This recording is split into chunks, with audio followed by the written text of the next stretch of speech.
তো hello guys, আজকে আমরা বাসন্তী মেলার জন্য আজকে আমরা ঘুরতে যাচ্ছি।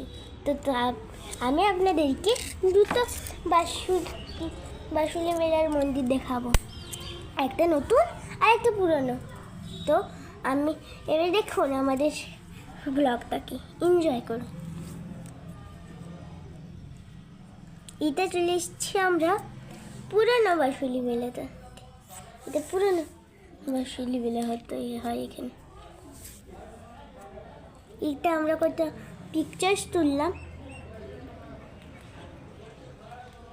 আর দেখো কত বড় লাইন লেগেছে এখানে পুরো অনেক বড় লাইন এসেছে এখান থেকে, অতটা থেকে পুরো অতটা।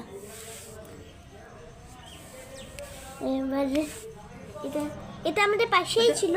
এবার আমরা যাচ্ছি রাজার দরবারে, মানে এবারে নতুন বাসন্তী মেলাতে। ওইখানটাতে আমি ভেবেছিলাম যে কি খুব ভিড় হবে, কিন্তু আসলে দেখুন কেমন হয় এখানটাতে।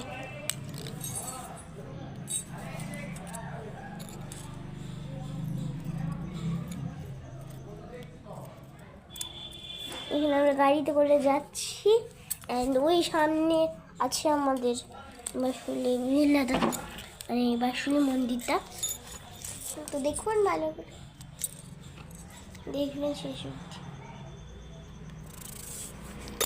এই দেখো আমরা চলে এসেছি এবারে। এইখানটাতে আমাদের এন্ট্রান্স, এটা গেট বটে।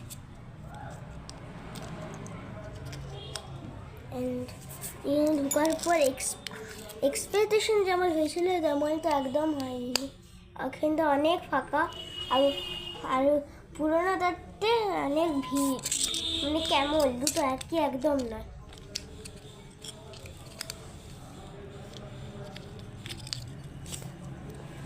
এবারে এখানটাতে গরম পড়েছিল, এজন্য গ্রীষ্মকালে কোনো টুরিস্ট যায় না।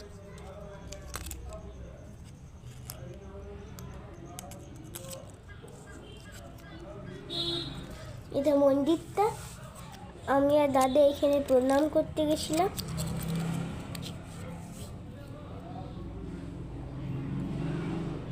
খুব রোদ সেখানে, আমি তো ঘেমে গেছি। আমি ভাবলাম সকাল দিকটা একটু ঠান্ডা ছিল, আমি ভাবলাম যে কি এত গরম লাগবে না আজকে, কিন্তু দুপুর হতে না হতেই অনেক গরম শুরু হয়ে গেছে। দুপুরও নয়, মানে তখন 8:30 অমনি বাজছে।